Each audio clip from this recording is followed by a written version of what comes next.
We have a lot to do today, and we have some special guests. We're going to try to fit a lot in. So let's go.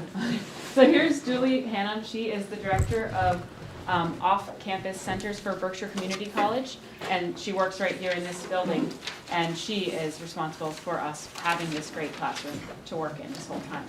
So she's going to tell you a little bit about what business programs BCC offers, so that if you guys want to think about pursuing business classes, you know what's available here in Berkshire County. Very good. Thanks, Alex. My pleasure. Berkshire Community College is a tremendous start to take you, whether you are interested in a four-year degree in business, an MBA, if you are interested in getting the core components for business and then running your own business. You know, maybe you don't need pre-calculus, but you do need accounting and financial and management and all kinds of skills like that. The programs that we offer here at Berkshire Community College, business administration, that is our two-year program that really serves as the first 2 years of the four-year college degree. One of the best kept secrets for BCC is that our business admin program is a backdoor to the Eisenberg School of Management at UMass Amherst. That program over at UMass is more competitive to get into than their engineering program. Extremely competitive and difficult to get accepted. And so a lot of times students will be a little disappointed. That's their first choice. They come back, they talk to us, they come through Berkshire Community College, they do well, and not only will they be accepted with junior status, but a lot of times they're saving a ton of money as well because there are mass transfer benefits to completing community college before the four-year university. So that's one of the first pieces that I really want to be able to share.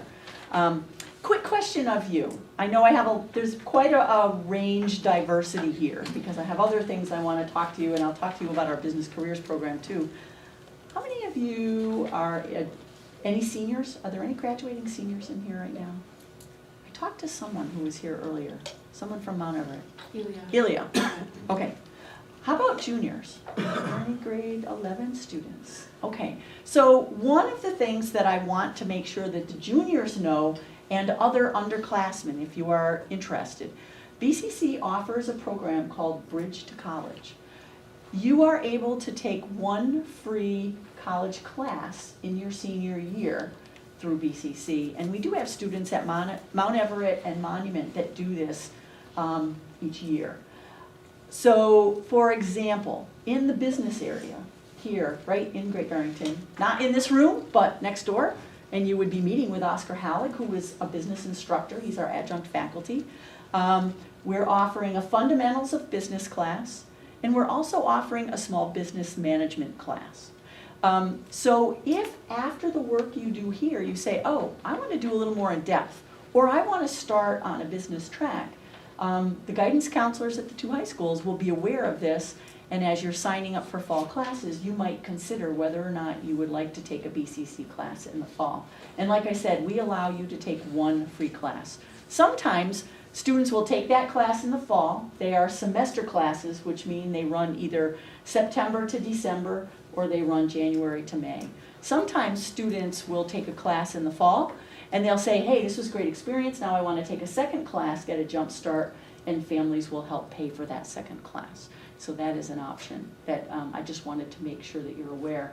So if some of you are underclassmen, 9th grade, 10th grade, keep that in mind because that's something that you can kind of have in your toolkit as you move forward through your studies as well. So I mentioned our transfer program for BCC. The other programs we have is called our Business Careers Program. The difference between that class, that program, and the business administration is the level of math and the level of science pretty much that's required. Most of the business courses are similar, but being the transfer program, that business administration would require you to get through math into pre-calculus, and you'd have to take 2 lab sciences. The Business Careers Program does not have that requirement because it's really focused on people interested in going into business, into banking, into insurance, into entrepreneurship, but who don't really need that other level of general education requirement. Many of the other requirements are very, very similar. Like I said, with the accounting, with economics, with intro business base, and all of those kinds of things. A very specialized business program we have, and because we're in an entrepreneurship program, may not be quite as of interest, but I will mention it. If you are interested in business, but also have a leaning toward the medical field, we offer a 2-year program in medical coding and transcription. This is a program we developed with Berkshire Health Systems, and it teaches people the back end of insurance and what it takes to run medical offices. And there are a lot of retirees coming through the pipeline, so DHS asked us to develop that, and that is something that we have. So that one handout that I gave you gives you information on the business administration, the business careers, the general business careers, as well as that business careers medical office medical coding program. So those are the pieces that are all there. We are here for you. We like to hear, what's on your mind. And I'm wondering if any of you might have questions about college or BCC or anything I've just said. Yes, ma'am.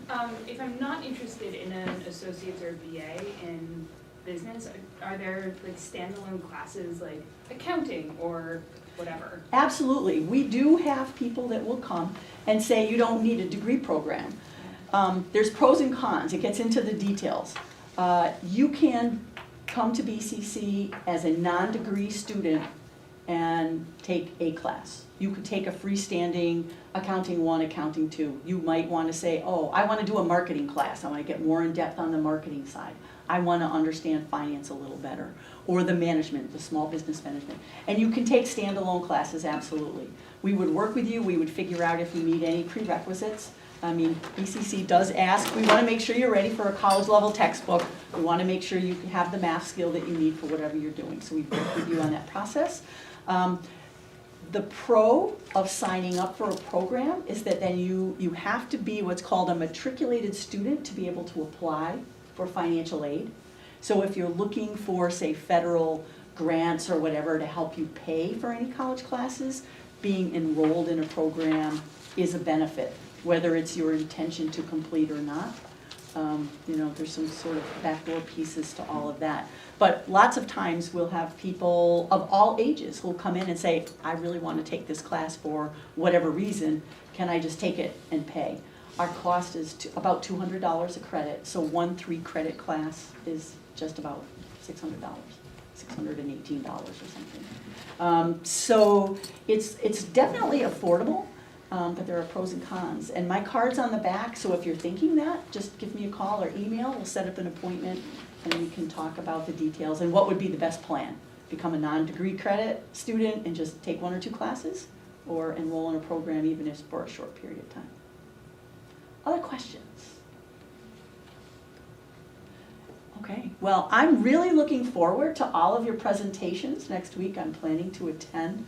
It is BCC's pleasure to host Alice and the Schumacher Center here, to be able to be a part of the Entry to Entrepreneurship program. I think entrepreneurship is certainly a very, very important piece to the South County community, the South County economy, and I applaud Alice and the Schumacher for developing this and working with Keith and all of your mentors and the presenters. I absolutely love this program. So I'm very excited and I'm looking forward to hearing everything next week. So that's all I have. Short, sweet, to the point, unless there's any other questions. Thanks so much. Great. Thank you. So All Julie's email is right up here, jhanum. Right. That's correct, right? That is Berkshire correct, CC. and my card is stapled on the reverse side. There's a little spot where I could not cover up text, so it's all there. Okay. Thank you so much. Thanks so much. All righty. So All right. I'm gonna invite Keith up, and he's gonna tell us about Mass Small Business Development Center's resources. Oh, good, my PowerPoint worked. It does. Okay, so Yay. Before I get Technology, started, I'm sorry, the bane of our existence sometimes. and before you leave, Yes. with the Massachusetts Small Business Development Center Network, which is a long title, and in fact, we are actually a program out of the Eisenberg School of Management out of UMass. So there's a connection right there. So either through this class or through if we work together, that may or may not be something you might be interested in terms of making that connection. Alice, I have 3 pieces, right, today? So the first piece is to talk a little bit about who we are and what we do. So that gives you a background. The second part of it is to provide some information about, you're all doing a 3-minute pitch, right? And Alice has asked me to just condense a few points on the financials for you, so I'll talk a little bit about that. And the third is, I've created actually on the fly this morning, a worksheet that may help organize your pitches that you're going to be doing. 3 minutes is not a lot of time. And some of you may be feeling a little anxious about that. You've given a lot of information. And hopefully this worksheet, and I'll go over it really briefly, will help you be able to condense it all down into that. Is that correct? Do you want me to turn this on? Yes, please. Is there a way just to turn these lights off? Just the front lights? Okay. No. There we go. Okay, so just put it from the beginning. Okay, so as I said, we're the Massachusetts Small Business Development Center Network. This is our building in Pittsfield, and you're welcome to come see us. Now, I'm going to go through a lot of stuff. Some of this stuff I'm just going to go through quickly, but just to give you an idea of our partnerships and arrangements and the substance of what we're able to bring to bear for you as an entrepreneur. So these are our key strategic partners. UMass Amherst is our host institution, but on the federal level, we have the SBA, U.S. Small Business Administration. On the state level, the Massachusetts Office of Business Development, and we are connected to, we are one of 6 in the state, centers in the state, and we're part of a network of 1,000 across the U.S. and the U.S. territories. So America's SBDC is our national, and to some degree beyond the national borders in terms of the U.S. territories, our organization. Now, we also have a universities consortium. It's led by UMass Amherst, but also includes Clark University, UMass Boston, and Salem State University. And why is that important? Well, because each of these different universities have specialty areas, and it's important that as we move more and more into the knowledge economy, university connections are becoming more and more important. This is what we do. Three basic areas that we do. By the way, all our work, once you complete a short form, our work is free and it's confidential. So a lot of what we do is business advising, and we do it in a whole bunch of different areas. We have trained and certified business advisors, including myself, that have a broad base of experience. We do this professionally, full-time, all the time, and we're also responsible to have continued education. We also have government contracting services through our procurement technical assistance centers. Help get small businesses get contracts at the state, federal, and local level. Help Massachusetts companies do about $170 million in the state of Massachusetts with the government. We also have export assistance through Mass Export. Mass Export is rated pretty much the #1 export center in the country. It received a presidential award a few years back ago. It's up for another one. Helped Massachusetts companies do about $190 million in other countries. Now, we take a lot of metrics. These are not made-up statistics. These are things all verified. You can see that we have results. Existing companies that we work with have about a 14% job growth versus Massachusetts companies 1.6. So job growth is really important for us. Sales growth. Massachusetts companies on average do about 4.4 sales growth. Companies that we worked with are 16.4. And the federal and state government likes us because we have a return on investment. For every dollar that they give us, we return over $2.50 return on investment in terms of taxes. So we help the federal government and the state government actually make money. In Berkshire County, we work with about 220 clients a year, and about a 94% satisfaction survey. These are statistics that are taken by a third-party independent. This is not us doing it. We put last year $4.5 million in new capital infusion into the economy, and we helped create 64 new jobs. That's at the lower end. We generally are up somewhere around 80 to 110 new jobs per year, but last year was just a little different. And we have 27 new companies start. Okay, so one of the things that we work with existing companies is internal profitability. What do I mean by that? Well, we do operations, marketing, and financial management. This is just a sampling of some of the depth of the things that we do. So just give you an idea, I know that you're entrepreneurs, but let's say you launch your companies 2 or 3 or 4 or 5 years down the road. You're looking to increase your profitability, or maybe even the second year. These are some of the things that we can do. These are just some of the capital options that we have direct connections to. You can see there's a whole list of things. This doesn't even reflect our connections with the investment networks, okay? Individuals, firms, VCs, and other types. So, all right, so most importantly to you, startups.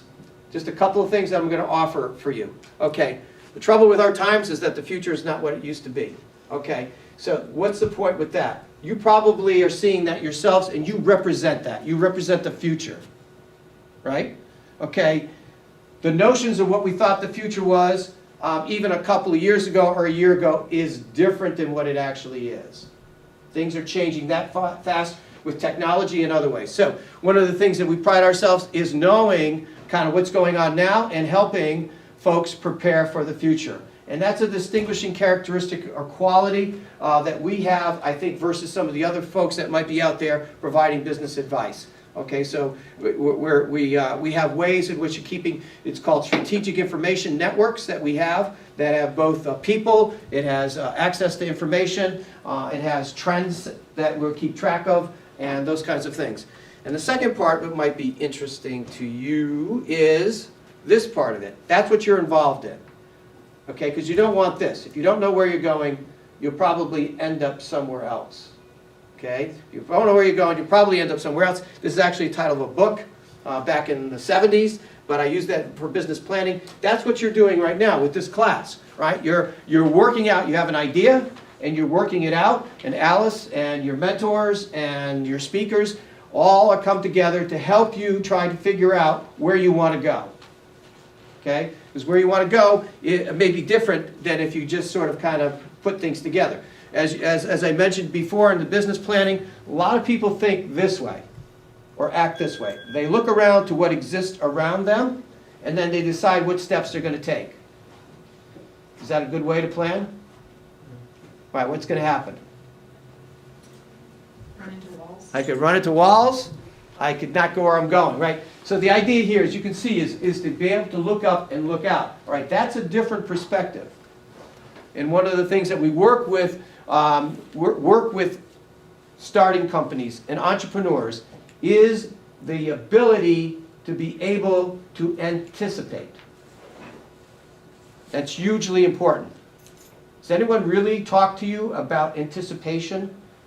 The skill and the art and the science of being able to anticipate? Okay. Sounds good to me, though. You've got to be able to do this. If you're going to be successful in business, you've got to be able to anticipate. You know, one of the things I'll ask is like, how many people drove here? You know, when I'm usually working with a room full of drivers, just about everybody put up their hand, right? Then I'll say, well, how many of you drove, and I may have said this before, and I apologize if how many of you drove just looking in the rear view mirror and the side windows? No one. Why? You have to look out to the windshield, right? I can't tell you how many businesses I've worked with. Pretty much, probably 80% of the businesses or more drive their businesses looking out the side windows and the rear view window. Well, this is what we did last year, or last month was done this way, or this is what we're doing now, right? They haven't learned the techniques and tools to anticipate. So one of the things that I'm hoping is what happened in this class here, and if you decide that you do want to go further, and you do want to work with us directly, one of the things that we can help build on is help you learn the skill and ability to be able to anticipate. That's just one of very many skills that would be helpful to you. That is, as far as I understand, is not taught in schools. Does that make sense? All right? Now, that is not guessing. That's not using a crystal ball. You'll have to trust me that there are ways in which you can more likely anticipate that things are going to work a certain kind of way. And there's also these other types of planning techniques called scenario planning and other kinds of things that you can anticipate a set of circumstances that might exist and how you might respond to that. Does that make sense? People have questions with that? How does that sound to you? there's that guy up there just talking, and I don't know what the heck he's talking about. I don't agree. Okay, are we okay on that? And so, if you were under 18, and you wanted to start a business, could you come and work Yes, with you? yes, in fact, yeah. And in fact, actually, we are continually making, as Alice perhaps can verify, continually making a commitment to this program and to you, and to perhaps other classes in the future, in terms of why that's so important, all right? And the materials that are out there have to be all adapted and changed and more oriented to you, and hopefully that's an ongoing process and continuous improvement process that we're all engaged in to try and tailor it more and more to folks like you, you know, who are looking to start something and who have some beginning ideas and some beginning skills and looking to build on that, all right? So how would somebody get in touch with you if you wanted to work? Well, they can just call me here, or you can email me, and if you don't, I've got brochures and stuff like that. If you are under 18, we would just, you would be the client, you'd be the person, you're guaranteed it's free and confidential. We would just like to have one of your parents or a sponsoring adult sign as well, but you're the focus. You would be the focus, and we would work with you on that, okay? All righty. How's that? Do you guys have any questions? I'm trying to think of what questions you might have but not be saying. Like, if you didn't know if you wanted to start a business, but you wanted to explore a little bit more Yes. the options, would a person like that be able to talk? Yes, yes. We work with anyone who has an idea for a business, and the largest business we worked is $11 million a year. So it's a big span. Now, if there are a group of you that come from this class, for example, it might make sense to have like little mini sessions, you know, because you may share similar kinds of concerns, and it might be more efficient and effective that way, you know. And I'm open to the possibility of like doing like mini, depending upon how our conversation goes next week, in terms of what the future would lie. You know, there might be some ways of doing like some mini groups and things like that. Ethan, Right. do you have a question? Yes. Could you name some businesses that you worked with? Here's the thing, I can't, all right, because we have a really high bar of confidentiality. So we do not identify the businesses that we work with. If they do in the paper, or if they come out, you know, in public and talk about it, then we will. But we take that, it's a pretty high bar. And there's a lot of reasons for that. We want to make sure that you have absolutely positively confidence that whatever you say stays with us. So it stays between us, all right? So you're free to be able to talk whatever it is that you want to talk, even if you think like, I don't know, this is kind of a nutty idea. You know, it's not a nutty idea, and we want to be able to do that. We also work with some businesses that we have worked with elected officials' spouses, family members, friends. We've worked with high-level executives in banks and lending institutions. We worked with some pretty prominent people on some very controversial projects in some cases, or very, very attractive projects. And it's really important that it's totally confidential. So we do that. But we've worked with, if you do the math, 220 businesses a year. And I've been doing it, at least in this capacity, for almost 9 years. Some of those are repeat, but you get the idea that we work with a lot of different folks. Some of the businesses that have come in and you guys have met have worked with you. Yes. Do you have a question? Yeah, I was just thinking it might be helpful if you could outline a hypothetical example of how you would work with a young person coming in who, for instance, needs scenario planning or anticipation about if they have a business idea. How would that actually look? How you would help them? Okay, so the way we would work is there's a few principles. Is this something you want me to, because it's going to take a little bit more of our time.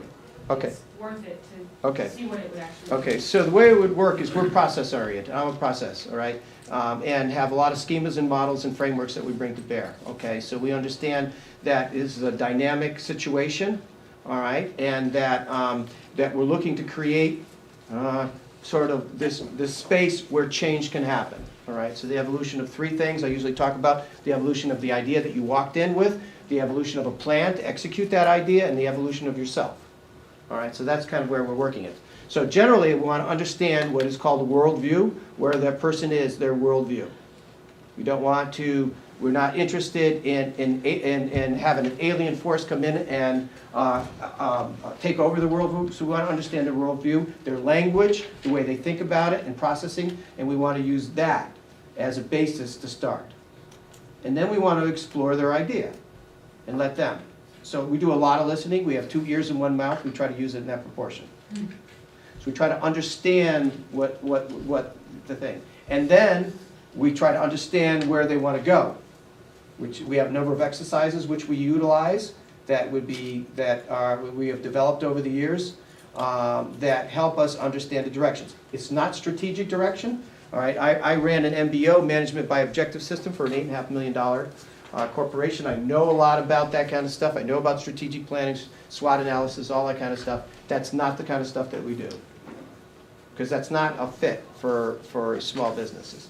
So one of the things that we would do is, first of all, listen. We'd try to understand their worldview, and then start to help them develop a direction that they want to move in, and then start to think about what are the pieces that need to be in place, and then move from there.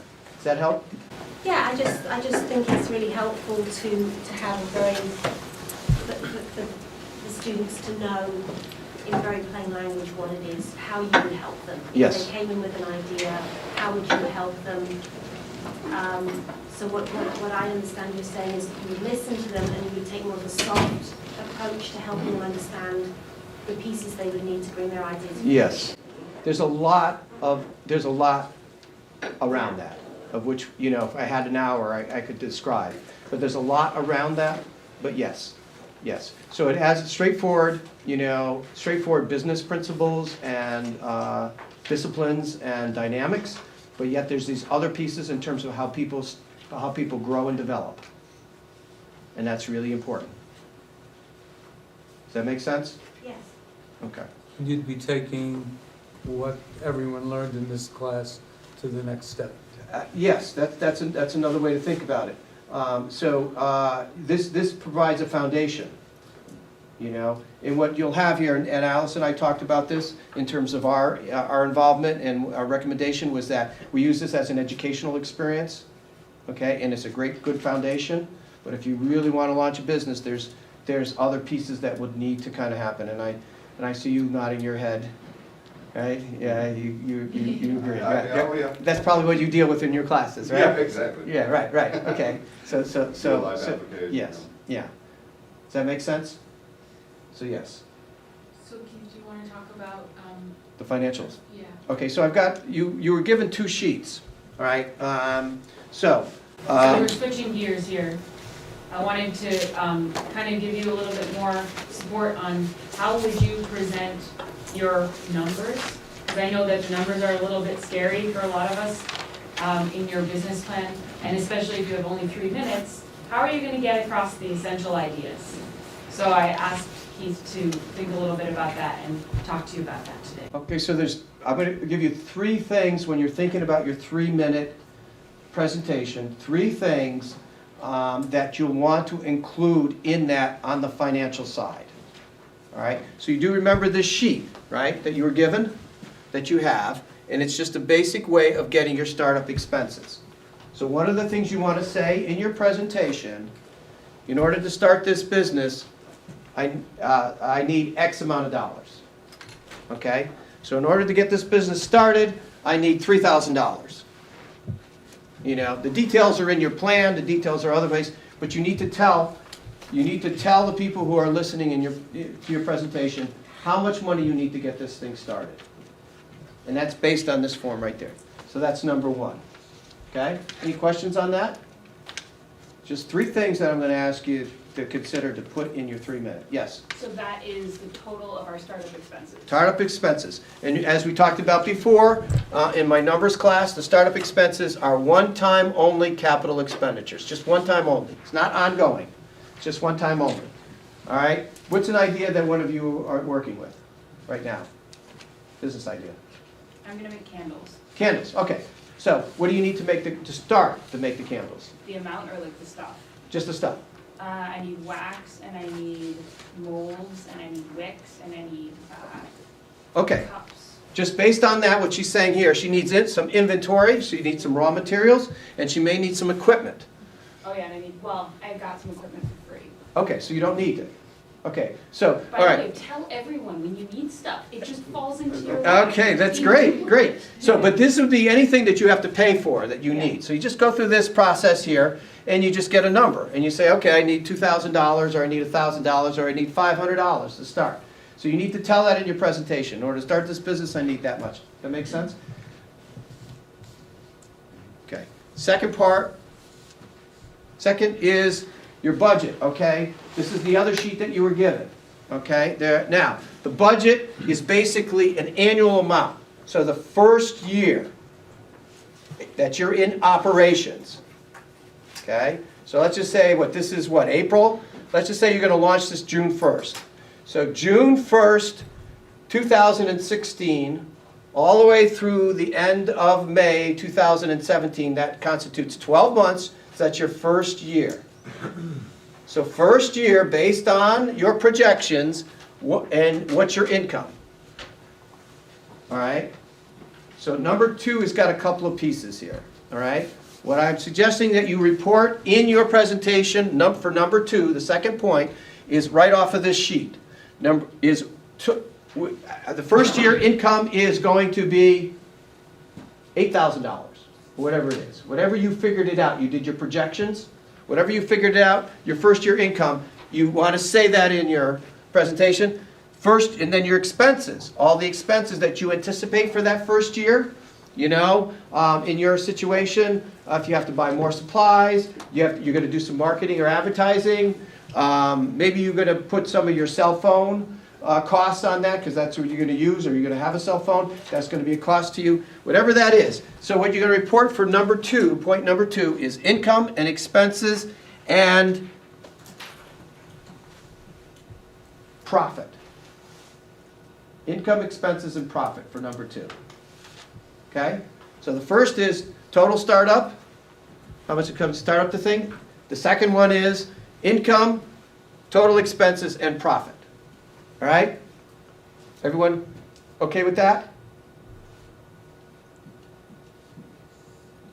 And the third thing is the third point is return on investment. Okay? So the idea is this.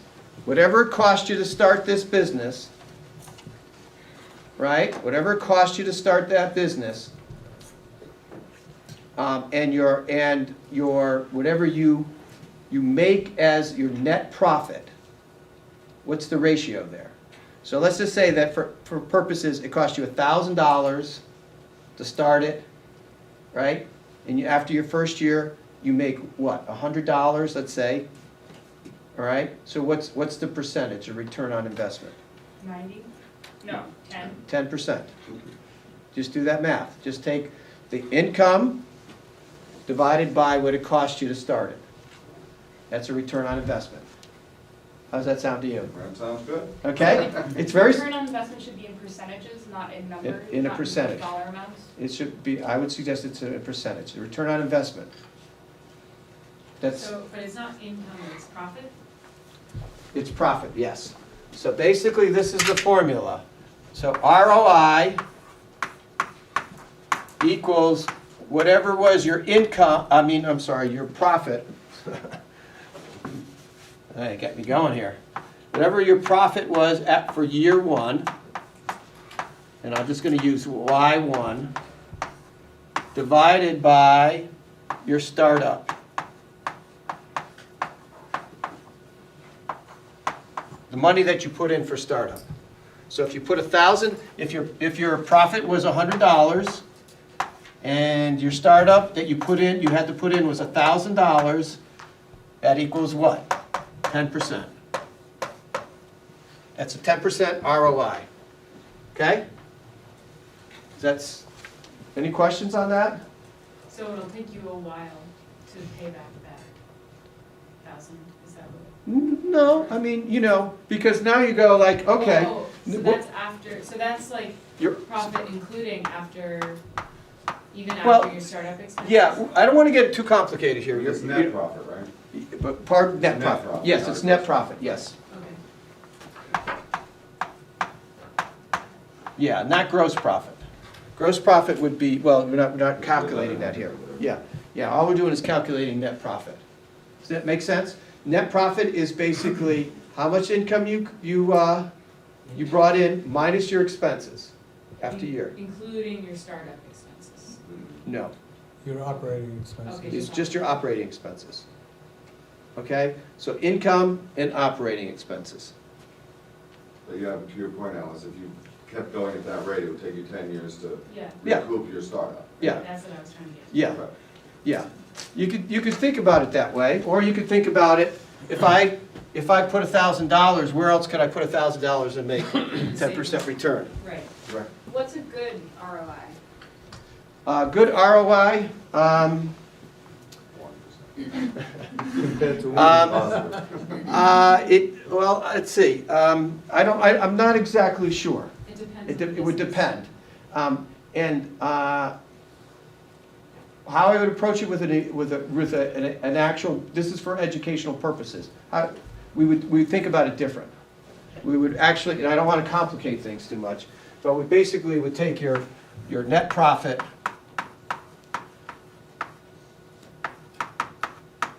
and divide it by your income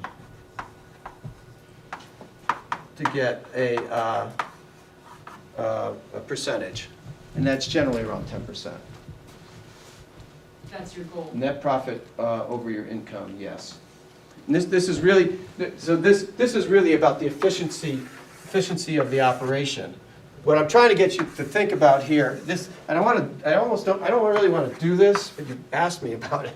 I really want you to focus on this because I really am trying to get you to think about, and I think your investors to think about it as an investment.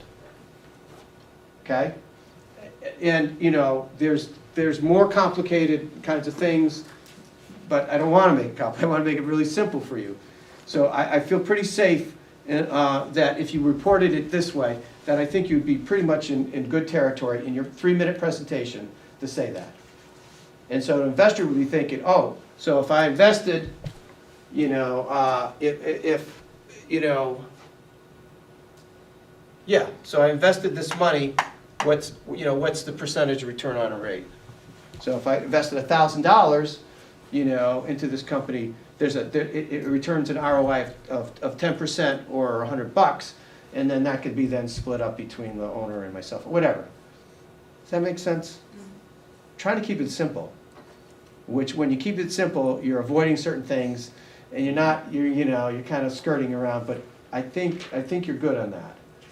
Okay? So I'm suggesting number one, you declare your startup costs, what your startup costs are. Number two, you take it off of this sheet here. You say, this is what my first year income is going to be. This is what my first year expenses are going to be. And this is what my net profit is. Okay? And the third thing is, this is what my ROI, return on investment, for how much money I'm investing in terms of starting this up. Okay? You good on that? So some of you guys might need some help to get to these numbers. That's okay. So you can ask for help. Yes. From us, from your mentors, to get to these numbers. But really, it's math, and it's not rocket science. So you put in numbers, you get totals, then you do these, you use formulas basically to find. So I don't want you to feel like this is more complicated than what we talked about before. It's actually kind of simplifying things. So to follow up with what Eric said the other day, you would still tell about the problem and the solution, and then this, towards the end, would be like your call to action. You're saying, I'm going to have invest this much in startup costs to produce this much income, and the rate of return on investment would be. Yeah. And it probably could be as simple as that. Yep. Yep. So what you have right here is a perfect lead-in. I mean, it's exactly right. So I just had this idea, and I ran it by Alice earlier today. I'm assuming for you to take all this information that you've been given and put it into 3 minutes, I don't know about you, but my head would explode. Right? And their heads are exploding. I can see. It's You know? okay. Huh? It's But that's a okay. good thing. Yeah, it's okay. So what I proposed is I said, well, you know, what about if we had a worksheet? What if I just created a quick worksheet that you could use, that you could put your information in 5 points? I did watch Eric Brune's presentation in regards to what investors wanted. I took that information along with my experience and everything, just try to condense it into 5 points, which you have here. It's an actual worksheet. So this is what I would suggest you do. If you wanted to use this worksheet, it can help organize your presentation. If you just cover these 5 points, I think you're in 3 minutes. I think you're in pretty good standing. So one is basically what is the problem and the solution. So what are you seeing? So what business? One of your businesses.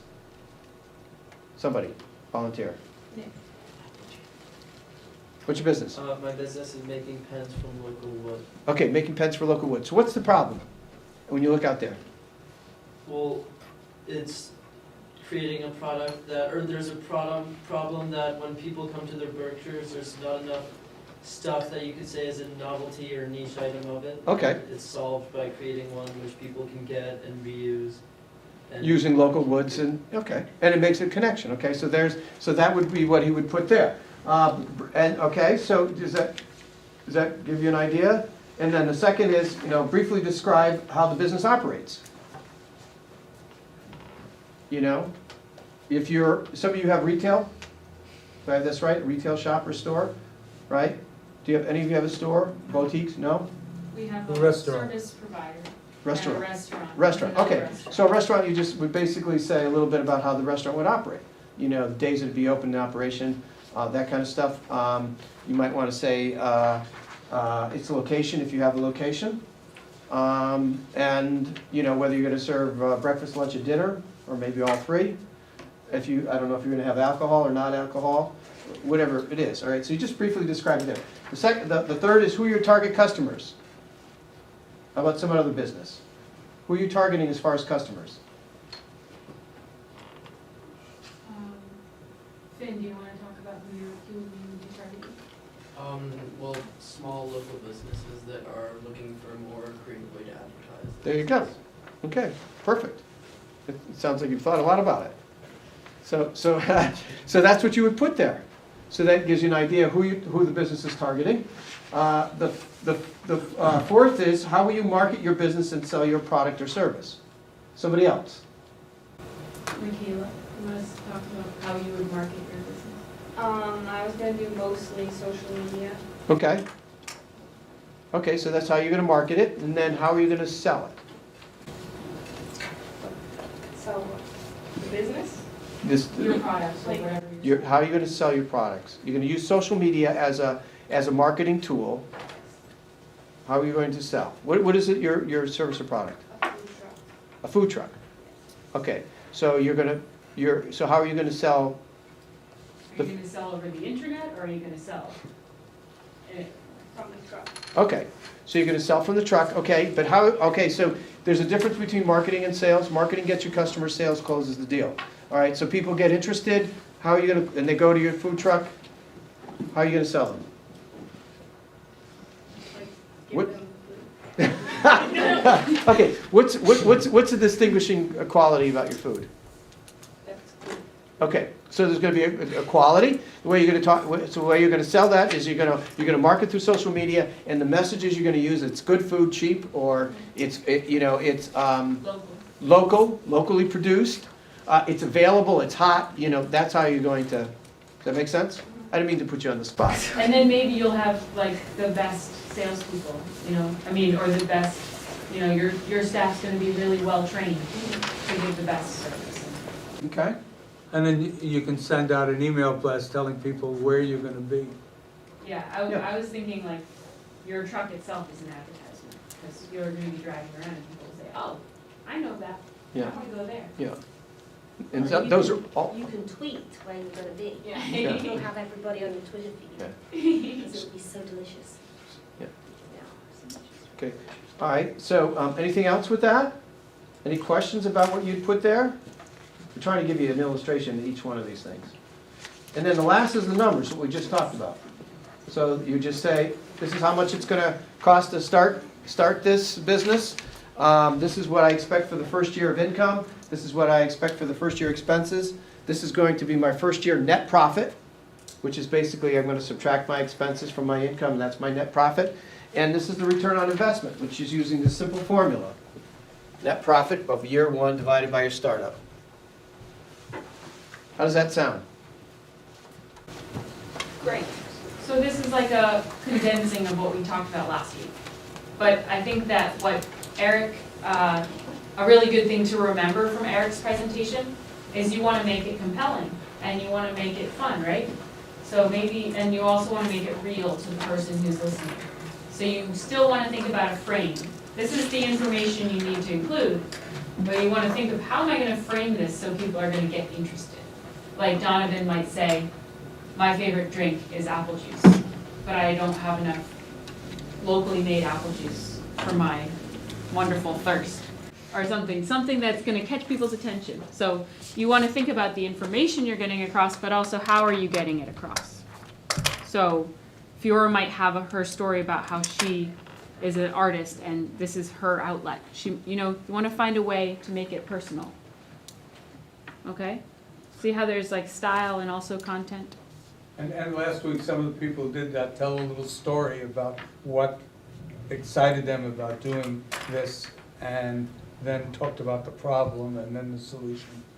And a couple of people did a really good job last week. Yeah, just off the cuff. And so that was really impressive. So that's it for me. I'll stay later or anytime if people want to talk individually about how to craft their pitches. Thank you. Thanks, Keith. Okay, so I wanted, because you guys are all going to get 200 Berkshires when you present your plans next week, I wanted to talk a little bit about Berkshires, because we haven't had a chance to do that. So, we're going to go through this kind of quickly. Oops. But I hope that it will tie in with a lot of things that we have already talked about and that we talked about, especially our very first class. So you guys next week are all going to have 200 Berkshires in your hand. And I don't know if some of you have already had Berkshires in your hand before, right? Who has had a Berkshire or more Berkshires in their hand before? Okay, that's really good. So Berkshires are our local currency for the Berkshire region. And they are inspired by those same ideas that we talked about at the very beginning of this class, way back in January. The idea of local production for, being as self-reliant as possible, making the things in your region that you need. So the goods and services that a person needs to live. The idea is that we're going to make those here locally as often as possible, so that we can employ local people and keep that money circulating within our region and keeping our economy strong. So that's the idea that really inspired our class and that we've been kind of using to inspire the business ideas that you guys are all coming up with, but it's also the idea that has inspired this local currency. And so it also goes back to that idea of local ownership. Berkshires are a currency that are only accepted by locally owned businesses in the Berkshires, and so they're a tool for raising awareness about those businesses and saying, these are the locally owned businesses that we all want to support because they're doing a lot more for our local economy than non-locally owned businesses. So our Berkshires are a tool to support those locally owned businesses. And they also tie back to that idea of import replacement that we've been using throughout this class, making things locally that we have been importing, and therefore keeping that money that we would have been sending away, keeping it here. And you guys have all been kind of mulling this over as you think about your business ideas. So how does that relate to currency? Because we've been talking about businesses, right? How does that connect to currency? Well, as we kind of all know that money is kind of the lifeblood of businesses, right? And when David Bruce came into our class, he talked about how banks make loans to businesses so that they can actually start their business, right? You might need some money to get started that you just don't have. So your business can use money to then actually go into business and start to make money. So that means that if that currency is issued and it's controlled very far away from the Berkshires, then we don't have much control over, how we get some of that money. Luckily, we have a lot of community banks, and so we can go in and talk to our bankers. Our bankers can come into our classroom and talk to us. But Berkshires are thinking about, well, how do we take that money power, the power that issuing money gives us, and bring it back to our own hands and our own regions. So Berkshires are a place-based nonprofit. Berkshires Incorporated is a place-based nonprofit and democratic organization. So that means that it's a nonprofit organization. You guys all could become a member of Berkshires Incorporated. You pay 25 Berkshires a year to be a member, and then you could vote for the board. You could run for the board, and you can then direct that organization. So, and it's only in the Berkshires. It's a organization completely focused on the Berkshires. So, and our main role, the Berkshires Inc. main role, is to issue currency and to create a tool, a currency that can be used in the Berkshires only. So the New York Times has called this a great economic experiment, because that's kind of what it is.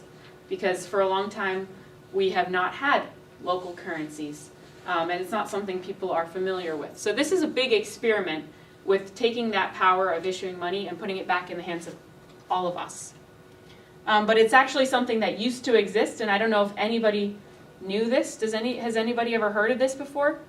But we used to have local currencies in this country, all around this country.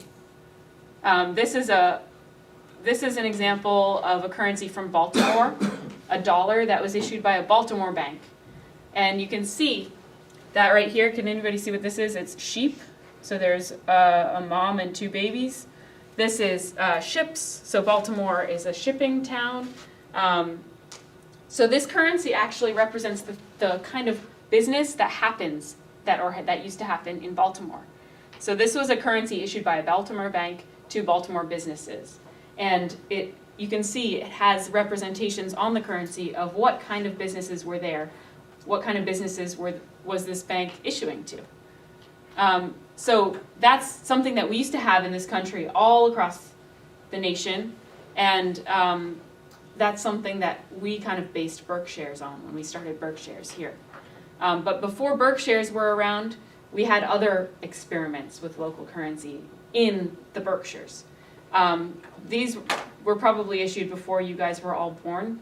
They were issued the year after I was born.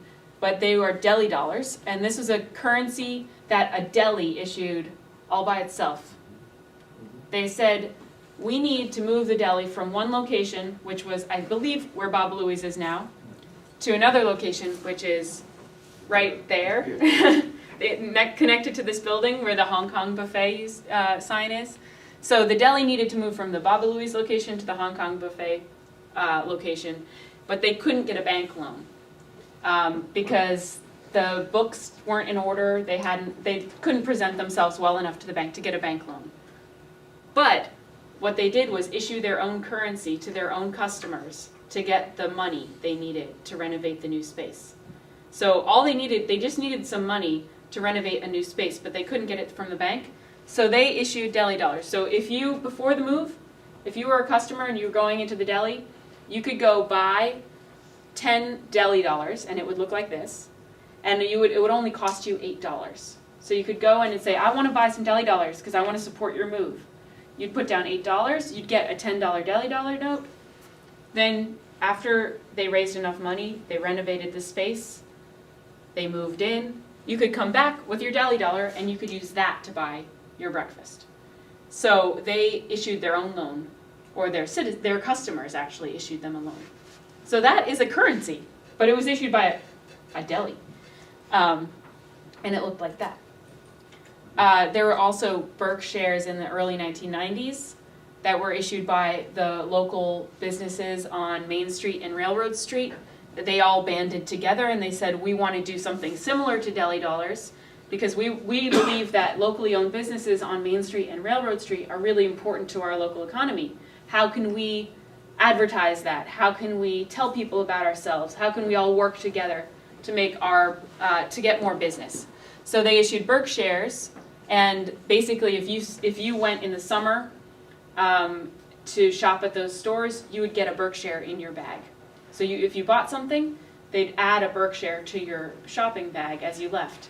And then you could come back from September 10th through September 19th, and you could use those as if they were dollars. So that was a way for all the businesses to work together to promote themselves.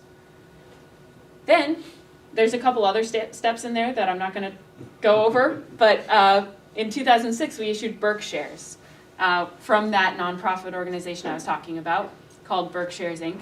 And this is what they look like. So you'll notice that just like that Baltimore note, which has ships and sheep on it, our Berkshires have a representation of the things that we all recognize. So this is, I think, Mount Everett. It's a woodcut by a local artist. These are things we all care about. Community, economy, ecology. This is a Stockbridge Mohican, so the first people who lived in this area. This is W.E.B. Du Bois, who I think all of you probably have heard of in school, and he grew up in Great Barrington. So we celebrate local heroes on the front of the Berkshires, and we have our own landscape on the Berkshires. Instead of having presidents and Masonic symbols and things that we don't really connect with because they're not close to home, we have things that are close to home on our currency. And then on the back we have artwork that's done by local living artists. So we can celebrate the culture that comes out of our region as well. So it looks different from national currency, and it actually represents our local economy. So that's one idea. That's kind of another element that is here in Berkshires. It's like our regional identity is supported by these. So just technically, if you go to one of these banks, Lee Bank, Pittsfield Co-op, or Salisbury Bank and Trust, if you bring 95 cents, they'll give you one Berkshire. If you say, I want to buy Berkshires, if you give them 95 cents, you'll get one Berkshire. If you give them $9.50, you'll get 10 Berkshires. If you give them $95, you'll get 100 Berkshires. And you can just go in there, and if you're not a member of that bank, if you don't have an account, you might have to give them ID. But if you have an account there, it's pretty smooth. And you just say, I want to buy Berkshires, and they say, okay. You can also always trade them back. So if you have 10 Berkshires and you go to the bank, you can get $9.50. The same way. Yep. So, but do local businesses accept $10 as, as Yeah. 10 Berkshires? Exactly. So at the bank, it's 95 cents per one Berkshire, but at the businesses, you can spend a Berkshire as if it's $1. So hypothetically speaking, if you knew you wanted to buy something from a local business and you had $95, you could go to whatever bank and then change it in for 100 Berkshires and come out sort of A little making bit richer. profit. Yeah. Yes. So it is, you get a discount, basically. And that's how we design. So Berkshires Incorporated issued Berkshires. They set this up with the banks. And we designed it this way specifically because we want to encourage people to spend their money in locally owned businesses. So it was actually a design choice. We designed our own money. Just like Deli Dollars designed their own money, they got an illustrator to draw that picture, and they figured out how it was going to work. Berkshires designed our own money. And we did it that way on purpose. So then when you go to the business, this is Toon Street, you can spend Berkshires as if they were dollars. So if something costs $10, you can spend 10 Berkshires. And there are 400 participating businesses, and I have directories that you guys all can take home that show you what businesses take Berkshires. So this is one example, the Book Loft. There are all different kinds of businesses that take Berkshires. So there's places that are retail shops like the Book Loft. There are also service providers. So they're Seward's Tires will put on your snow tires for you, and you can spend Berkshires there. You could go to Audubon and get your car fixed using Berkshires. You could have trees taken down using Berkshires. There's lots of service providers. This is Trace and Racin, and they all work on your motorcycle or your snowmobile for Berkshires.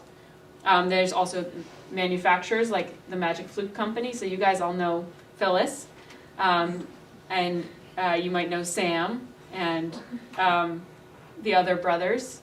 So you can buy a ukulele using Berkshires. There's also, so there's people who make things with their hands. There's doctors, there's lawyers, all different kinds of places take Berkshires. So when you guys get your 200 Berkshires, when you're trying to decide how to use them, you could buy lunch with them, but you could also buy a ukulele. You could get all of your pottery that you need for your business using Berkshires. So there's a wide range. So the idea is that you're going to keep your money circulating within the region, but you're also helping to create this kind of economy. Like we talked about at the beginning of the class, we're trying to create a more circular economy that has this kind of ecological shape to it. Where, I mean, this is only one example. This is the example of wool products, where you go from the grass to the sheep, to the fiber, to the processing, to the designers who make clothes that go into the compost pile because they're not made out of synthetics, and then they go back into the grass. So that's kind of the idea behind Berkshires. It's kind of a big idea to reshape our economy so that we're not importing from all around the world, and to instead make a circular economy like that. And obviously we don't want an entirely circular, insular, closed-in economy in the Berkshires. But we want it to look a little bit more like that. So that's kind of the background behind Berkshires. And you guys can follow us on Twitter or on Facebook to see pictures of people that take Berkshires, to find out what we're doing, to follow stuff about our class. We've been sharing stuff about our class. And we just got an article about this class published in a national news source, and a lot of articles are probably going to come out about our class in local press too. And some of us will be in a magazine article that's going to come out, Monocle magazine. So I hope you'll follow, and you can also contribute if you'd like. Do you guys have any questions? I know that was kind of a lot of information all at once. Yeah. Did you start Berkshires? I did not start Berkshires, but Schumacher Center helped to start Berkshires, and I work for Schumacher Center. So I was going into college the year that Berkshires were launched. So I had one Berkshire in my wallet for years and years before I started working on Berkshires. And I would show people, like in Italy and in France and all over, I would show people the Berkshire, but I didn't necessarily know all of this. I just thought it was really cool that we could celebrate our region with a currency. And people all around the world would try to buy that off of me. And I'd be like, no, it's my only one. Any other questions? Yeah. You mentioned something about joining Berkshires. What do you mean, like to vote on stuff, and are you actually a part? Or? You could join as a member for 25 Berkshires or $25, and then you're a member of the organization. You can vote for the board of directors. So every October we have an annual meeting, and that's when the membership gather and vote for the board of directors. And so if you're a member, you could run for the board, or you could just elect the board. The businesses can sign up for free. Businesses Yes. sign up for free. Yes, so businesses accept Berkshires, and it doesn't cost them anything to get listed in the directory. And you might be featured as Business of the Month. Exactly. So the businesses, right, that take Berkshires are listed in this directory and online. And you'll see these stickers in windows of businesses that take Berkshires. We got new stickers, so we are gonna start to distribute them around the county. So you'll start to see these stickers in different colors. And if you guys want some of the first stickers, you can get them. But I will pass these directories around so everybody can get one, so you can start to think about where you might want to spend your Berkshires. Collector's edition sticker ballot. Yes. And last year, we had one of our students last year, she wants to start a popsicle making business. And her idea is to make it mobile, so she would be literally peddling her popsicles around Great Barrington to sell them. So she still has her Berkshires because she's holding on to them until she's ready to buy a bike from Bike and Blade or Bike and Board. So you guys could hold on to them, or you could use them right away. You could use them for your business, but you don't have to. So if you have questions about where to spend them, You can talk with Kate, who's on the board of Berkshires. You can talk with me, you can talk with Rachel, you can talk about it with all of your classmates. So, are there any other questions? Okay.